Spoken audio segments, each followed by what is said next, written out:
اللہ کی رضا کا حقیقی معیار۔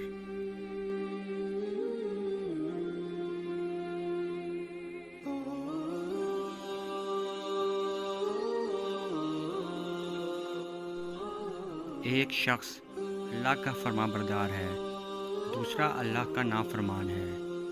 دونوں مچھلی کا شکار کرنے جاتے ہیں۔ ایک اپنے بتوں کا نام لیتا ہے اور جال پھینکتا ہے، اس کے جال میں مچھلیاں آتی ہیں۔ دوسرا اللہ کا نام لیتا ہے اور جال پھینکتا ہے اور اس کے جال میں کچھ نہیں آتا۔ کوشش کرتے کرتے شام ہو جاتی ہے۔ وہ اللہ کا نافرمان غیر اللہ کا پکارنے والا اپنی مچھلیوں کا تھیلا بھر کر لاتا ہے، اور یہ اللہ کا ماننے والا اپنا تھیلا خالی لے کر آتا ہے۔ اللہ کا فرشتہ، حساب لکھنے والا فرشتہ، غمگین ہوتا ہے اور عرض کرتا ہے کہ اے اللہ، وہ تیرا نام لینے والا خالی ہاتھ آ رہا ہے اور تیرے دشمنوں کا نام لینے والا مچھلیوں سے بھرا ہوا تھیلا لا رہا ہے۔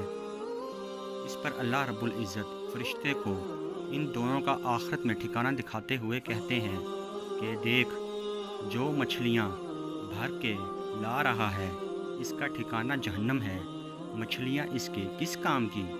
اور جو خالی ہاتھ آ رہا ہے اس کا مسکن یہ جنت ہے اور اس کا کوئی بدل نہیں ہے۔ جیسے ہم کہتے ہیں کہ وہ اتنے نافرمان ہیں لیکن پھر بھی مزے کر رہے ہیں، اور یہ اتنے فرما بردار ہیں پھر بھی تکلیفوں میں مبتلا ہیں۔ ارے اللہ کے یہاں مقبولیت اور پسندیدگی کا معیار کچھ اور ہے۔ وہ حکیم ذات ہے، سبحان اللہ۔